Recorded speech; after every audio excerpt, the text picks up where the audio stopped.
கர்த்தருடைய பரிசுத்த நாமத்திற்கு ஸ்தோத்திரம். இன்னைக்கு நம்ம ஏசாயா 1வது அதிகாரம் 7வது வசனத்தை தியானிக்க இருக்கிறோம். ஏசாயா 1:7 ஜெபத்தோடு இந்த செய்திக்குள்ளே கடந்து சொல்லும். எந்தன் அன்புள்ள ஆண்டவர் இயேசுவே, நான் உந்த நாமத்தை போற்றிடுவேன். உம்மை போல் ஒரு தேவனை பூமியில் அறிந்திடேன். உயிர் தந்த தெய்வமே நீர். உம்மை போல் ஒரு தேவனை பூமியில் அறிந்திடேன். உயிர் தந்த தெய்வமே நீர். ஆனந்தம் ஆனந்தமே, அல்லும் பகலிலும் பாடிடுவேன். இயேசுவே எந்த நாருயிரே, இயேசுவே எந்த நாருயிரே. பெற்ற தாயும் என் தந்தையும் மாணவரே, மற்றும் எல்லாம் எனக்கு நீரே. பெற்ற தாயும் என் தந்தையும் மாணவரே, மற்றும் எல்லாம் எனக்கு நீரே. வானம் பூமியும் யாவையும் மாறிடினும் நீரோ வாக்கு மாறாதவரே. வானம் பூமியும் யாவையும் மாறிடினும் நீரோ வாக்கு மாறாதவரே. ஆனந்தம் ஆனந்தமே, அல்லும் பகலிலும் பாடிடுவேன். இயேசுவே எந்த நாருயிரே, இயேசுவே எந்த நாருயிரே. உயர் அடைக்காலத்தில் என்னை வைத்தவரே, உந்த நாமத்தை நம்பிடுவேன். உயர் அடைக்காலத்தில் என்னை வைத்தவரே, உந்த நாமத்தை நம்பிடுவேன். உம்மை போல் ஒரு தேவனை பூமியில் நம்பிடேன். உயிருள்ள தெய்வமே நீர். உம்மை போல் ஒரு தேவனை பூமியில் அறிந்திடேன். உயிர் தந்த தெய்வமே நீர். ஆனந்தம் ஆனந்தமே, அல்லும் பகலிலும் பாடிடுவேன். இயேசுவே எந்த நாருயிரே, இயேசுவே எந்த நாருயிரே.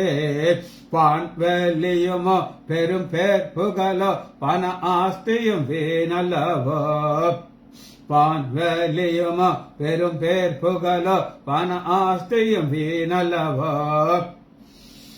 பரலோகத்தின் செல்வமே என் அருள் இயேசுவே, போதும் எனக்கு நீரே. பரலோகத்தின் செல்வமே என் அருள் இயேசுவே, போதும் எனக்கு நீரே. இயேசுவே நாமத்தினாலே ஜெபங்களின் பிதாவே, ஆமென். கர்த்தருடைய பரிசுத்த நாமத்திற்கு ஸ்தோத்திரம். Leela praise lord, Selvi teacher praise lord, Janaki Ammal praise lord, Daniel Rajesh praise lord. கர்த்தர் நல்லவர். ஏசாயா 1வது அதிகாரம் 7வது வசனத்தை இன்னைக்கு நம்ம தியானிக்க இருக்கிறோம். உங்கள் தேசம் பாழாயிற்று, உங்கள் பட்டணங்கள் அக்கினியினாலே சுட்டரிக்கப்பட்டது. நீங்கள் நாட்டை அந்நியர் உங்கள் கண்களுக்கு முன்பாக பட்சிக்கிறார்கள். அது அந்நியரால் பட்சிக்கப்பட்ட பால் தேசம் போல் இருக்கிறது. தேசம் பால் தேசம் போல் இருக்கிறது. இங்கே ஆண்டவருடைய பிரதான கிருபையினால ஒரு சில இபிரேய வார்த்தைகளை நம்ம கற்றுக்கலாம். இபிரேய வார்த்தைகள் காரணம் என்ன அப்படின்னு கேட்டீங்கன்னா, என்னுடைய பாஸ்டர் ஜோ டேனியல் அவர் எனக்கு ஒரு புஸ்தகத்தை அன்பளிப்பா கொடுத்தார். உங்களுக்கு தெரியல, இது ஒரு டிக்ஷனரி. இந்த டிக்ஷனரியில இருந்து கிரேக்க வார்த்தைகள், இபிரேய வார்த்தைகளை நான் எழுதி வச்சிருக்கிறேன். இப்ப நம்ம டெய்லி கொஞ்சம் கொஞ்சம் கற்றுக்கொள்ள போகிறோம். கர்த்தர் நல்லா. சரி, நம்ம இன்னைக்கு தேசத்திற்கு எபிரேய மொழியில என்ன கொடுக்கப்பட்டிருக்குது அப்படிங்கிறத நம்ம பார்க்கணும். வாசிப்போமா? இங்கிலீஷ்ல லேண்ட்.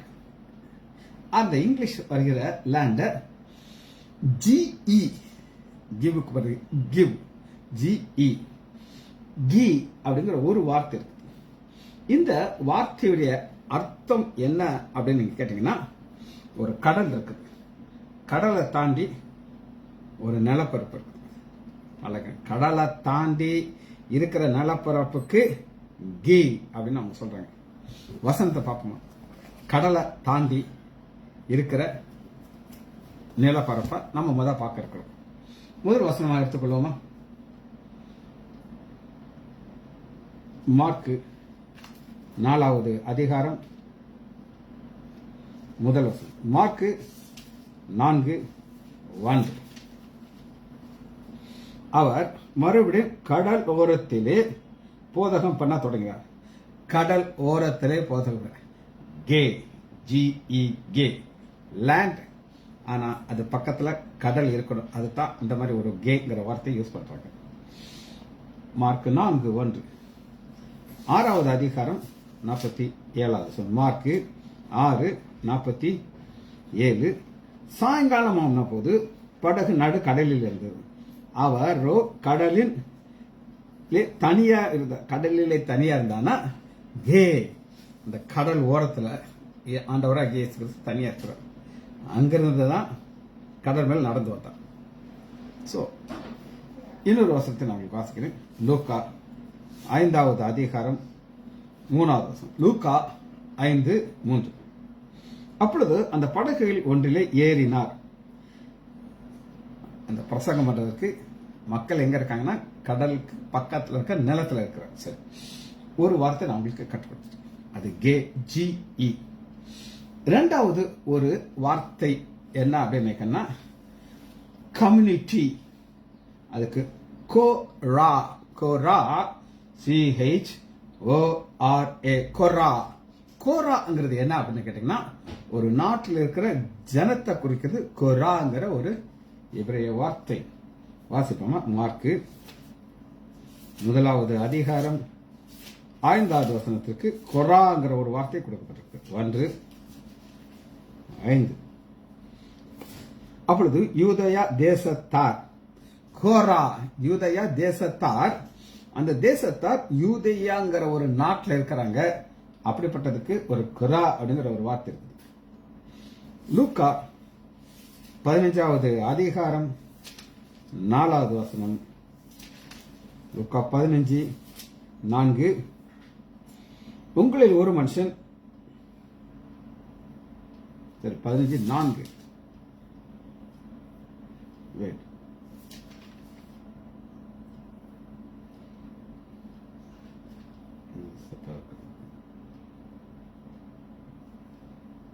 லூக்கா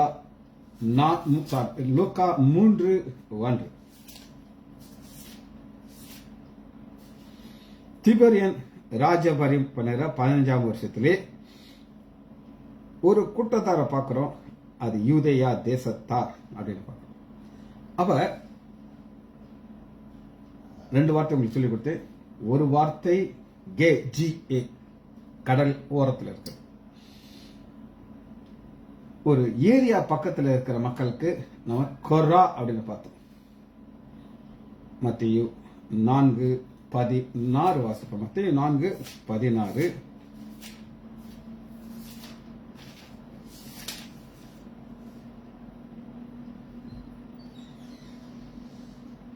இருளில் இருக்கிற ஜனங்கள் பெரிய வெளிச்சத்தை கண்டார்கள். ஒரு ஜனங்கள் அவங்க எங்க இருக்காங்கன்னா, ஒரு தேசம் கிடையாது, இருளில் இருக்காங்க. சரி, இப்ப அடுத்த ஒரு குறிப்பை நான் உங்களுக்கு சொல்லிக் கொடுக்க போறேன். அது என்னன்னா, ஒரு ஸ்பெஷல் ஆசீர்வாதம், பாதுகாப்புங்கிற ஒரு ஆசீர்வாதம். இப்ப தேசத்தை ஆண்டவர் என்ன செய்தார் அப்படின்னு நீங்க கேட்டீங்கன்னா, ஏசாயா 1வது அதிகாரம் 7வது வசனம், உங்கள் தேசம் பாலா இருக்கிறது, உங்கள் பட்டணங்கள் அக்னியால் சுட்டரிக்கப்படுகிறது, உங்கள் நாட்டை அந்நியர் உங்கள் கண்களுக்கு முன்பாக பட்சிக்கிறார்கள், அது அந்நியரால் கவிழ்த்து பாலான தேசமாக மாறுது. ஆனா தேவன் என்ன ஒரு பாதுகாப்பு கொடுத்தார் அப்படின்னு நீங்க கேட்டீங்கன்னா, எடுத்துக்கொள்ளுமா? யாத்ராகமும் 34வது அதிகாரம் 34வது அதிகாரம்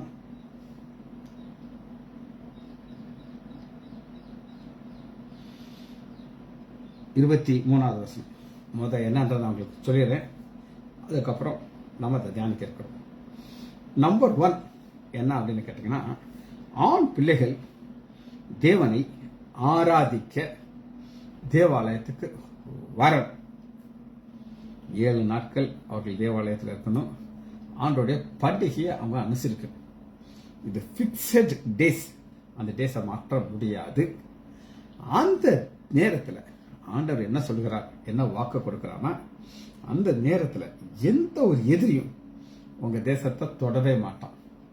காரணம் நான் அதை அனுமதிக்க மாட்டேன் அப்படின்னு சொல்றாரு. எவ்வளவு பெரிய ஆசீர்வாதம் பாருங்க. நீ எல்லா ஆண் பிள்ளைகளும் விட்டுட்டு வந்துடணும் என்னுடைய சன்னதிக்கு. அப்ப தேசத்தை நான் என்ன செய்வேன் அப்படின்னு கேட்டீங்கன்னா, யாத்ராகமம் 34வது அதிகாரம் 23 வருஷத்தில் 3 தரம் உங்கள் ஆண் மக்கள் எல்லோரும் இஸ்ரேலின் தேவனாகிய கர்த்தருடைய ஆண்டவரின் சன்னிதத்திலே வரக்கிடுவது. எருசலேமிற்கு தேவாலயம். நான் புற அஜாதியர்களை உங்கள் முன்னின்று துரத்திவிட்டு உங்கள் எல்கைகளை விஸ்தாரமாக்குவேன்.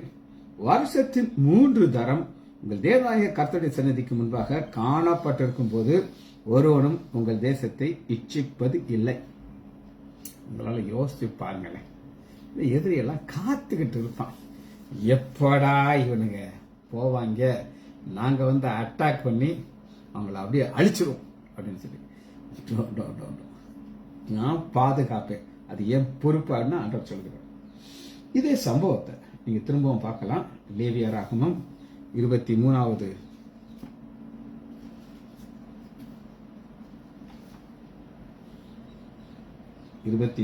அதிகாரம் 4வது வசனம்.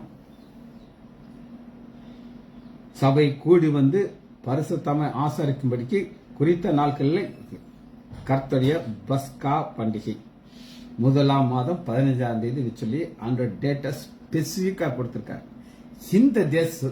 இந்த குறிப்பு புறஜாதியருக்கும் தெரியும். ஆனாலும் அவங்க வரமாட்டாங்க, இச்சிக்க மாட்டாங்க, தொட மாட்டாங்க. ஆனா தேவ கோபம் வந்த உடனே எல்லாத்தையும் மாற்றி போட்டுருவோம். சரி, உங்களுக்கு நான் பேக்ரவுண்ட் காமிச்சிட்டேன். இப்ப ஒரு வாக்கு தத்தத்தை ஆண்டவர் கொடுத்திருக்கிறார். அது என்ன அப்படின்னு கேட்டீங்கன்னா, லேவியராகமம் 26வது அதிகாரம் 6வது வசனம். இது வாக்கு தத்தம். இந்த வாக்கு தத்தம் எப்ப பலிக்கும்னா, நீ நான் சொல்றதை கேட்டாதான். நான் சொல்றதை நீ கேட்கலன்னா நான் வந்து இந்த இதை எடுத்து போட்டுருவேன். தேசத்தில் சமாதானத்தை கட்டளையிடுவேன். பாருங்க, இப்ப நம்ம வாசிச்ச வசனத்திற்கு ஜஸ்ட் ஆப்போசிட். தத்தளிக்க பண்ணுவார் இல்லாமல் படுத்திருப்பீர்கள். துஷ்ட மிருகத்தை தேசத்தில் இராதபடி ஒளிய பண்ணுவேன். பட்டயம் உங்கள் தேசத்திலே உலாவது இல்லை. உங்கள் சத்துருக்களை துரத்துவீர்கள். அவர்கள் உங்களுக்கு முன்பாக பட்டயத்தால் விழுவார்கள். இப்படிப்பட்ட ஒரு வாக்கு தத்தத்தை கொடுத்தார். ஆனா இவங்க ஆண்டவர் விட்டு பின்வாங்கி போய் விக்கிரத்தில் விழுந்துட்டாங்க. இதை நீங்க எப்படி பார்க்கலாம் அப்படின்னு கேட்டீங்கன்னா, 13வது வசனத்தை நான் உங்களுக்கு வாசிக்கிறேன். சரி, 12வது வசனம். லேவியராகமம் 26:12. நான் உங்கள் நடுவிலே என் வாசஸ்தலத்தை ஸ்தாபிப்பேன். என் ஆத்துமா உங்களை ஆரோசிப்பது இல்லை. நான் உங்கள் நடுவிலே உலாவி உங்கள் தேவனாயிருப்பேன். நீங்கள் என் ஜனமாய் இருப்பீர்கள். எவ்வளவு பெரிய ஆசீர்வாதம். ஆண்டவர் உங்களோட கூட இருந்து உங்களை ஆசீர்வதித்து உயர்த்தும் போது எவ்வளவு பெரிய ஆசீர்வாதம். இதுதான் ஆண்டவர் கொடுக்கிற ஒரு பெரிய ஆசீர்வாதம். என்னைக்கு நீங்க ஆண்டவர் விட்டு விலகி போறீங்களோ அத்தனையும் பேர். 2000 நான் ரட்சிக்கப்பட்டேன். இன்னைக்கு வரை கர்த்தர் என்னையோட கூட இருக்கிறார். என்னுடைய கிடைக்கிற ஆசீர்வாதத்தை எல்லாம் நான் உங்களுக்கு சொல்லிக் கொடுத்துக்கிட்டே இருப்பேன், சொல்லிக்கொண்டே இருப்பேன். என்னை ஆசீர்வதிக்கிறார், பிள்ளைகளை ஆசீர்வதிக்கிறார், பேர பிள்ளைகளை ஆசீர்வார். காரணம் நம்ம நல்லவர்கள்னு கிடையாது, ஆண்டவரோடு தொடர்ந்து வாழும் பொழுதுதான் இந்த ஆசீர்வாதம் கிடைக்கும். பாருங்க, 13வது வசனத்தை வாசிக்கணும். லேவியராகமம் 26:13. நீங்கள் எகிப்தியருக்கு அடிமையராகாதபடிக்கு நான் அவர்களை தேசத்திலிருந்து உங்களுக்கு முன்பாக புறப்பட பண்ணி உங்கள் நுகத்தடிகளை முறித்து உங்களை நிமிர்ந்து நடக்க பண்ணின உங்கள் தேவனாய கர்த்தர். நிமிர்ந்து நடக்க பண்ணின தேவன். நீங்க பின்மாற்றத்துக்கு போயிட்டீங்க. நீங்க எந்த பாவத்துல வாழ்ந்துட்டு இருந்தீங்களோ ஆண்டவர் விடுதலை கொடுத்தாரு, திரும்ப அதை விழுந்துட்டீங்க. எல்லாரும் சிரிப்பாங்க. நம்மோடு ஒரு நபர் இருந்தார். அவர் பேரு J.M. ஸ்டாலின். அப்படி ஒரு ஃபயரா இருந்தார். பைபிளை தூக்குவாரு, வாசிப்பாரு, செய்தி கொடுப்பாரு, மெசேஜ் கொடுப்பாரு. எல்லாருக்கும் ஒரு மாடலா இருந்தார். ஆனா எந்த பாவத்திலிருந்து விட்டாரோ திரும்ப அதுக்குள்ள போய் அதுல விழுந்து அவர் வாழ்க்கையில தலையில மாறிடுச்சு. திரும்ப ஆண்டவர் தூக்கி எடுத்தார். அதுக்கு அவர் வல்லவரா இருக்கிறார். ஆனா நமக்கு ஒரு உணர்வு இருக்கணும், தேசத்தை ஆண்டவர் ஆசீர்வதிப்பார். சரி, இப்ப ஏசாயா 5வது அதிகாரம்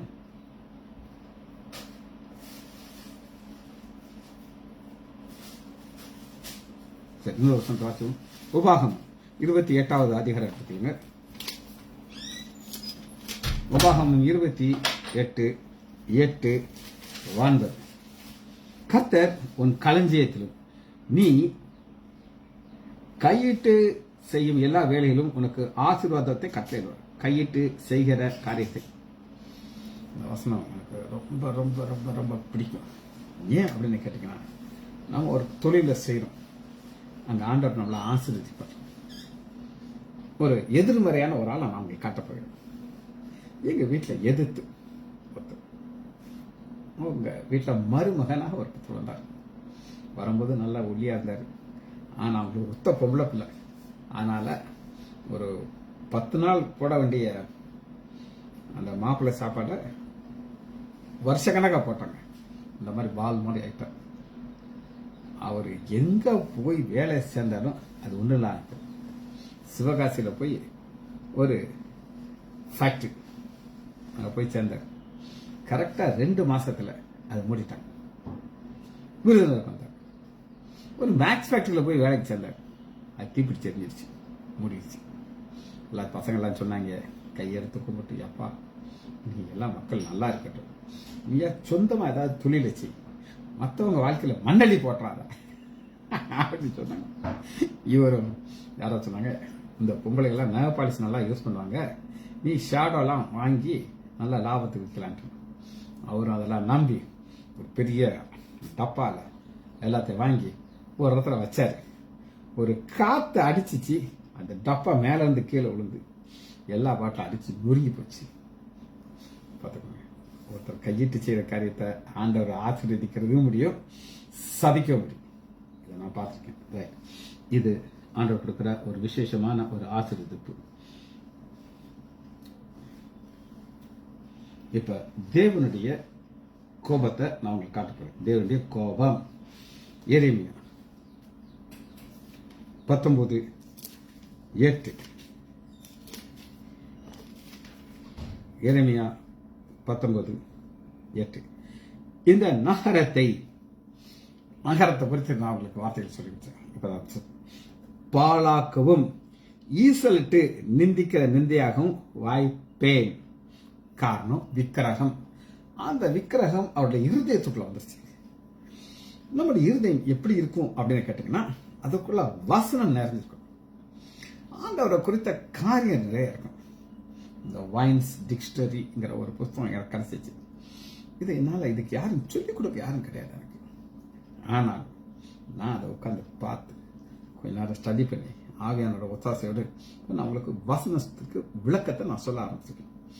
இது என் கையில் இருக்கு. முன்னாடி யாராவது எனக்கு சொல்லுவாங்க, அதை நான் உங்களுக்கு சொல்லிக் கொடுப்பேன். இப்ப அப்படி கிடையாது. இது பெரிய கிருபை. அந்த கிருபை எப்ப நம்ம தங்க வைத்துக்கொள்ளும் அப்படின்னு நீங்க கேட்டீங்கன்னா, அடுத்த ஸ்டெப் கொஞ்சம் கொஞ்சமா மேல வரும்போது தான். நேற்று ஒரு அம்மா எனக்கு 2 டைரியை கொடுத்து விட்டுருச்சு. அதை பார்த்தோன்னு எனக்கு டைரியா வந்துருச்சு. ஏன் அதை கொடுத்து வச்சேன்னு எனக்கு தெரியாது. அதுல நிறைய வசனங்கள்லாம் எழுதியிருக்கு, இல்லைன்னு நான் சொல்லலை. அதை குறித்து ஏதாவது ஒரு விளக்கம் அந்த அம்மாவை சொல்ல முடியாதுன்னு தெரியாது. கிளிப்பில் மாதிரி எழுதும். என்கிட்ட நீங்க எனக்கு 2 டைரி கொடுக்கணும்னு சொல்லிட்டு நான் எழுதுறேங்கிற காட்டுறதுக்கு வச்சு நான் சொல்லி தான் கொடுக்க முடியும். நான் வாங்கி தர முடியாது. வேணுமா வாங்கிக்கோ, புரியுதா? அதுதான் மேட்டர். அதை கடக்கந்து போகிற எவனும் பிரமித்து அதில் எல்லா வாதைகளும் ஈஸ்வரனும் எல்லா வாதையும், அந்த வாதை உள்ளே வராதுன்னு ஆண்டவர் வாக்குத்தத்தம் கொடுத்திருக்கிறார். வாதை கூடாரத்தை அணுகாது. எப்ப அணுகாது? நான் உள்ள இருந்தா அணுகாது. நீ எல்லா பிசாசையும் உள்ள விட்டாச்சுன்னா வாதை உன்னை தேடி வரும். 12. இவ்விதமாக நான் இந்த ஸ்தலத்திற்கும் இந்த குடியிருக்கும் செய்து இந்த நகரத்தை தோப்பத்துக்கு சொல்லுங்க பார்ப்போம். எரிகிற ஒரு இடம். தோப்பத்தை என்ன நான் சொல்றேன். எருசலேம்ல ஒரு ஏரியா இருக்கு, அது பேர் தான் தோப்பேத். அந்த தோப்பேத்துங்கிறது என்ன அப்படின்னு கேட்டீங்கன்னா, பழைய ஜாமான், செத்த வேஸ்ட் எல்லாத்தையும் அதில் தூக்கி போட்டு தீ வச்சிருவாங்க. அந்த தீ தொடர்ந்து எரிஞ்சுக்கிட்டே இருக்கும். ஸோ அவங்களுக்கு அந்த வேஸ்ட் கீஸ் அதை தூக்கி பண்ணும்போது அது இன்னும் கொஞ்சம் சுவாங்கன்னு இருக்கும். இல்லாட்டா அது கீழே அக்குன்னு இருந்துகிட்டே இருக்கும். அந்த மாதிரி உன் வீடு எரிஞ்சுக்கிட்டே இருக்கும், எரிஞ்சுக்கிட்டு சமமாக இருக்கு. பாருங்க 13 எந்த வீட்டின் மேல் வானத்தின் சகல சேனைக்கும் தூபம் காட்டி அந்நிய தேவர்களை பானபலி வார்த்தார்களோ அந்த வீடுகளாகிய எருசலேம் வீடுகளும் யூதாவின் ராஜாவின் வீடுகளையும் தோப்பேத் என்கிற ஸ்தலத்திற்கு தீட்டுப்படுறாங்க. ஆண்டவருடைய கண்கள் பார்த்துக்கிட்டே இருக்கு. எங்க இந்த துதி சத்தம் வருதுன்னு அவருக்கு தெரியும். காலையில எந்திரிச்சு முழங்கால பொடியிட்டு சத்தமா நீங்க ஆண்டவர் துதிச்சீங்கன்னா சத்தமாக துதிக்கிறது அவர் கேட்குங்க. நான் சத்தமா துணியும் அது வேற பிரச்சனை. அது நம்மளால லோ வாய்ஸ் சத்தப்பாட்டு துதிச்சு ஆகணும் நமக்கு. அப்ப இத அழிக்கிறேங்கிறார். காரணம் என்னன்றதை நம்ம பார்த்தோம்.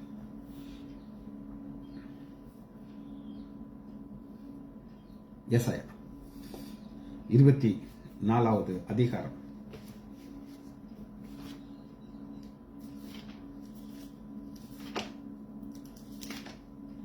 ஏசாயா 24:3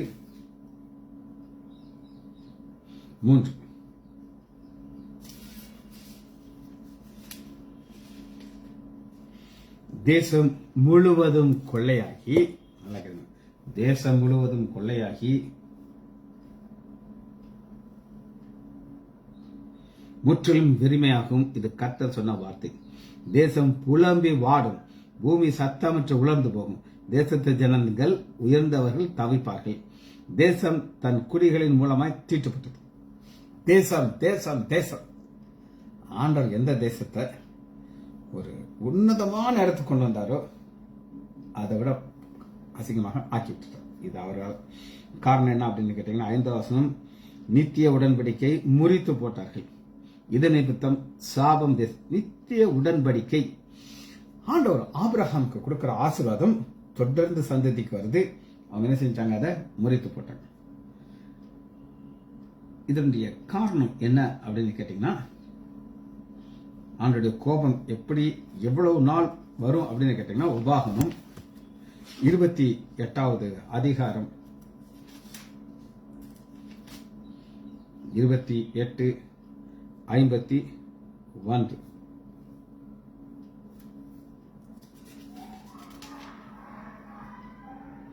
நீ அழியும் மட்டும், நீ அழியும் மட்டும், எந்த அளவுக்கு நீ அழியும் மட்டும். ஆண்டோட 2 குணம் இருக்கு. நீங்க அவரோட கூட அபைட் இன் மீ அப்படிங்கிறார். என்னில நிலைத்து இருங்கிறார். நிலைத்திருக்கிறது கஷ்டமா லேசா அப்படின்னு கேட்டீங்கன்னா, உங்க கையில இருக்கு. உங்க கையில தான் இருக்கு. யாரால முடியும்? இப்ப இந்த வாய்ஸ் டிக்ஷனரி நான் கேட்கல, எங்க பாஸ்டர். அதுக்கு ஒரு காரணம் சொல்றேன் கேளுங்க. எங்க பாஸ்டர் செய்தி சொல்லும்போது இந்த எபிரேய வார்த்தை கிரீக் வார்த்தை சொல்லுவார். சொல்லிடும் போது நான் ஒரு நாள் அவர்கிட்ட ஃபோன் பண்ணி கேட்டேன், ஐயா வணக்கம், நீங்க எபிரேய வார்த்தை சொல்றீங்க, அதுக்கு அது ஸ்பெல்லிங்னு சொன்னீங்கன்னா எங்க மாதிரி ஆளுங்க நாங்கள் எழுதிக்கிடுவோம். ஆனால் நாங்கள் இதை யூஸ் பண்ணி மற்ற இடத்துல நைஸாக இதெல்லாம் சொல்கிற ஆளுங்க, நீங்கள் தயவு செய்து சொன்னீங்கன்னா நாங்கள் எழுதிக்கிடுவோம். நான் ஒரு ரிக்வெஸ்ட் வச்சேன் ஃபோனில். அதை அவர் புல்பெட்டில் இருந்துட்டு அவர் சொல்கிறாரு, இந்த வார்த்தைக்கு ஸ்பெல்லிங் கேட்டு ஒரு சிலர் என் பேர சொல்லல, அதனால் அவர்களுக்காக நான் சொல்கிறேன் அப்படின்னு உட்காந்து சொன்னார். நான் எழுதிக்கிட்டேன். அப்புறம் ஒரு நாள் கொஞ்சம் ஸ்பீடாக சொல்லிட்டீங்க பாஸ்டர், எனக்கு கொஞ்சம் கொஞ்சம் சொன்னீங்கன்னா நல்லா இருக்கும். பார்த்தாரு, இவனுக்கு ஒரே வழி புத்தகத்தை வாங்கி கொடுத்தோம், நீ அதுக்கு ஒரு தொந்தரவு ஒருத்த மாட்டு வாங்கி கொடுத்தாரு. ஒவ்வொரு வசனத்துக்கும் ஒவ்வொரு லெட்டருக்கும் அர்த்தத்தை நல்லா கண்டுபிடிக்க முடியுது. காரணம் என்னன்னா உறவு. அவைடின்மை. என்னைக்கு நீங்க ஆண்டவர்கிட்ட போறவாங்க அவர்கள் வெறுத்துருவாங்க. சரி பாப்போமா, தொடர்ந்து வசனத்தை வாசிப்போம். நீ அழியும் மட்டும் உங்கள் பட்டணம் சுட்டு எரிக்கப்படும். ஆண்டவர் அக்னி முதலாக இருக்கிறார். சகரியா 2வது அதிகாரம் 5வது வசனம். சகரியா 2:5 பக்கம் 1093. அந்த மதில் எப்படி இருக்கும் அப்படின்னு கேட்டீங்கன்னா, அக்னி மதில போல ஆண்டவர் பாதுகாப்பார். 2வது அதிகாரம் 5வது வசனம். நான் ஆண்டவரே அதற்கு சுற்றிலும் அக்னி மதிலா இருந்து அது நடுவிலே மகிமையா இருப்பேன் இருக்க மகிமையாய் அவர் இருக்கிறார் நினைக்கிறாரு. ஆனா இவங்க விக்கிரத்துக்கு வச்சுக்கிறாங்க. ஆண்டவர்கள் இருக்க முடியாது, துரத்தி விட்டார். எந்த அக்னி இவ்வளவு நாள் பாதுகாப்பா இருந்துச்சோ அந்த அக்னி என்ன செய்யுது அப்படின்னு கேட்டாங்க. ஏசாயா 1வது அதிகாரம் 7வது வசனம், உங்கள் தேசம் பாலா இருக்குது, உங்கள் பட்டணங்கள் அக்னினாலே சுட்டு இருக்குது. எந்த அக்னி பாதுகாத்து இருந்துச்சோ அவர் அந்த பாதுகாப்பு எடுத்துறாரு, அக்னி உள்ள வந்து அழிச்சு வச்சு. வாசிக்குமா, இது ஆன்மீகர்களை ஆண்டவர் அனுமதிக்கிறார். ஒரு சம்பவத்தை உங்களுக்கு நான் காட்டுறேன், எடுத்துக்கோங்க. நியாயாதிபதிகள்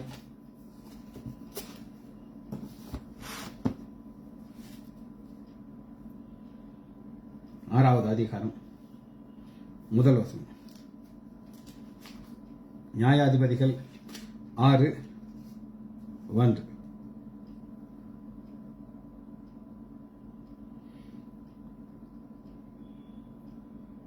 இரண்டாவது வசனம். 7 வருஷம் மீதியானுடைய கையில ஒப்பு கொடுத்தார். மீதியானவர்கள் கை இஸ்ரேல் மேல் பலத்திருந்தபடினாலே இஸ்ரேல் புத்திரர்கள் மீதியான நிமித்தம் தங்கள் மலைகளிலே கெவிகளையும் ஒழிச்சுக்கிட்டாங்க. அவங்க அங்க அப்படியே அலையா வருவாங்க. வந்தா அந்த ஆளை வேலையை விட்டுட்டு இருக்கிறத விட்டுட்டு போய் மலையில் என்ன இவங்க கொண்டு விடுவான், உயிருக்கு பயந்து ஒளிஞ்சுக்கிறாங்க அங்க போய். அப்ப என்ன நடக்கும்னா, இஸ்ரேல் விதைத்திருந்த போது மீதியானவர்கள் அமலேக்கர்களும் கிழக்கு புத்திரரும் அவருக்கு விரோதமாக எழும்பி வந்து அவர் எதிரே பாளையம் இறங்கி காசா எல்கை மட்டும் நிலத்திலே விளைந்ததை கெடுத்து இஸ்ரேலுடைய ஆகாரத்தையும் ஆடு மாடு கழுதை எல்லாத்தையும் தூக்கி போயிடுவாங்க. அவர் தங்கள் மிருக ஜீவனோடும் கூடாரத்தோடும் வெட்டுக்கிளை போல வந்து எல்லாத்தையும் தூக்கிடுவாங்க. இதுதான் நடக்குது. இப்படிப்பட்ட ஒரு சூழ்நிலையில ஆண்டவர் ஒரு மனிதனை எழுப்புகிறார். அவரை தான் நம்ம பார்க்கிறோம். 16 வருஷம். அதுக்கு முன்பு கர்த்தருடைய தூதனார் வந்து ஒப்ரா கீழ் உட்கார்ந்து இருக்கிற குமாரனாகிய கிதியோனா ஆண்டவர் பார்க்கிறார். சரி, நல்லா கேட்டுக்கோங்க. ஆண்டோடைய கோபம் இருந்தா எதிரி வருவான், எல்லாத்தையும் திருப்பி. இதை ஆண்டவர் அனுமதிக்கிறார். உபாகமும் 28வது அதிகாரம்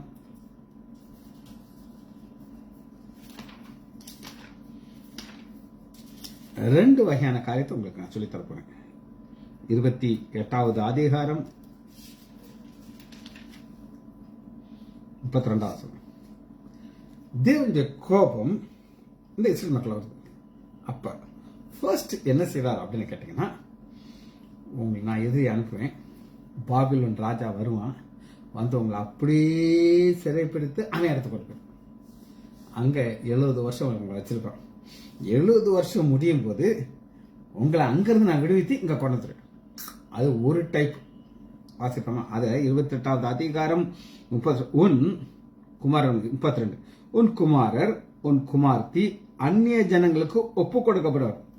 ஒப்பு கொடுக்கறதா இருந்தா வச்சுப்பார். என் பிள்ளைதான், சொல் பேச்சு கேட்கல, உங்கள்கிட்ட கொடுத்தாச்சு. அவர்கள் காண உன் கண்கள் நாள்தோறும் பார்த்து பார்த்து பூத்து உன் கையில் பலனா இருக்கும். இது ஒரு டைப். இது பாபிலோனுக்கு சிறைப்பட்டு போறது. ஆனா அதே 28வது அதிகாரத்துல 64வது வசனத்துல இது வேற ஒண்ணு. என்ன செய்வார்னா, கர்த்தர் உன்னை பூமியின் ஒரு முனை துவக்கி பூமியின் மறுமுனை வரை எல்லா ஜனத்திற்குள்ளும் உன்னை சிதறடிப்பார். இது கிபி 70 நடந்துச்சு. அப்ப இந்த யூதர்கள் உலகம் எங்கு சிதறி போனார்கள். இந்தியாவுக்கும் வந்தாங்க, கொச்சின்லயும் வந்து உட்கார்ந்து செட்டில் ஆனாங்க. அவர் என்ன சொல்றாருன்னா, நீ என்னோட கூட இருந்து என்னுடைய கட்டளைகளை கை கொண்டு அபாய்ட் இன் மீ, நான் உன்னை ஆசிரியப்பேன், இல்லையா உன்னை துரத்திடுவேன். இது ஆண்டவர் கொடுக்குற சாபம். இப்படி போன இடத்துல அவங்க எப்படி இருந்தாங்கன்னு புலம்பல் எடுத்துக்கொள்ளுவோம். பக்கம் 9:5.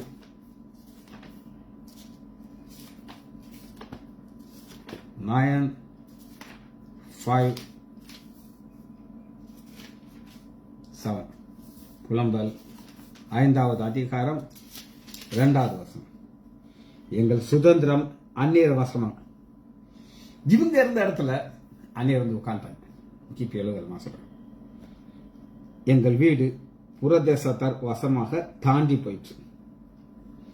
ஏன் தாண்டி போச்சு? அவனுடைய கோபம். ஒரு பாதுகாப்பு கொடுத்திருந்தார். அந்த பாதுகாப்பு, நீ என்னுடைய ஆலயத்திற்கு வருஷத்துக்கு 3 தடவை வரும்போது ஆண் பிள்ளைகள் வருவீங்க, நான் விசேஷமான பாதுகாப்பு உங்களுக்கு கொடுப்பேன், எதிரி வரமாட்டான். அந்த அளவு ஆண்டவர் ஒரு வாக்கு கொடுத்தாரு. ஆனா சொல் பேச்சு கேட்கல, தூக்கிட்டார். ஓசியா 4வது அதிகாரம் 17 1058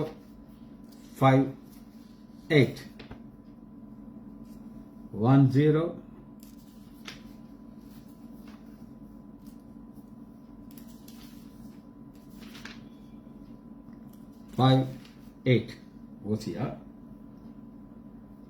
4வது அதிகாரம் 17 4:17. எப்பிராயிம் விக்கிரகத்தோடு இணைந்தான், அவன் போக விடும். இணைந்தான்னா அது ஒரு கணவன் மனைவி உறவுங்க. ஒரு கணவன் மனைவி இணைந்து ஒரு சந்ததி வருது. இந்த எப்பிராயிம் ஆண்டுடைய பிள்ளை, அவனை போக விடுனா இவன் போட்டோம், நான் கண்டுக்கிடவே மாட்டேன், அவன் என்ன ஆனான்னு எனக்கு தெரியும் அப்படிங்கிறாரு.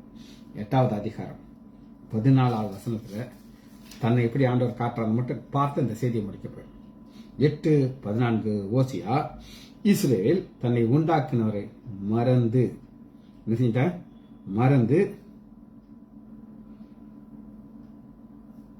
தன்னை உண்டாக்கினவரை மறந்து கோயில்களை கட்டுகிறான், யூதா அரணான பட்டணங்களை பெருக பண்ணுகிறான். ஆனாலும் அந்நாட்களிலே அக்கினியை வர பண்ணுவேன், அக்கினியை வர பண்ணி அவங்கள அழிச்சிருக்கேன். ஜெபிச்சு படிப்போம். மகா இரக்கமும் கிருபையுமுள்ள பிதாவே, துதிக்கிறேன் ஐயா. இஸ்ரேல் பாண்டிக்காக ஜெபிக்கிறேன் ஐயா. ஒரு காலத்திலே ஞானஸ்நானம் எடுத்து உம்மை விட்டு தூரமாக போய் அநேக காரியங்கள் நாங்கள் கொடுத்து வேதனையான காரியங்கள் நாங்கள் கேட்டோம் ஐயா. திரும்பவும் பிள்ளையை பார்க்க கிருபை பாராட்டினதுக்காக நன்றி. தொடர்ந்து இந்த ஓட்டத்தை ஓட பலத்தாங்கப்பா. எவ்வளவோ நீர் ஆசீர்வாதத்தை கொடுத்தது ஐயா. அத்தனை ஆசீர்வாதத்தை இழந்ததுக்கு காரணம் செய்த தவறுகள். ஆனால் மறுபடியும் யூதா 24வது வசனத்தின்படி வலுவாதபடி உங்களை காக்கவும் மகிமையான சன்னிதானத்திலே மகிழ்ச்சியாக நிறுத்த வல்லமாய் இருக்கிறவருக்காக நன்றி. பிள்ளைகளை ஆசீர்வதிங்கப்பா. இயேசுவின் நாமத்தினால் ஜெபங்கள் பிதாவே. ஆமேன், ஆமேன், ஆமேன்.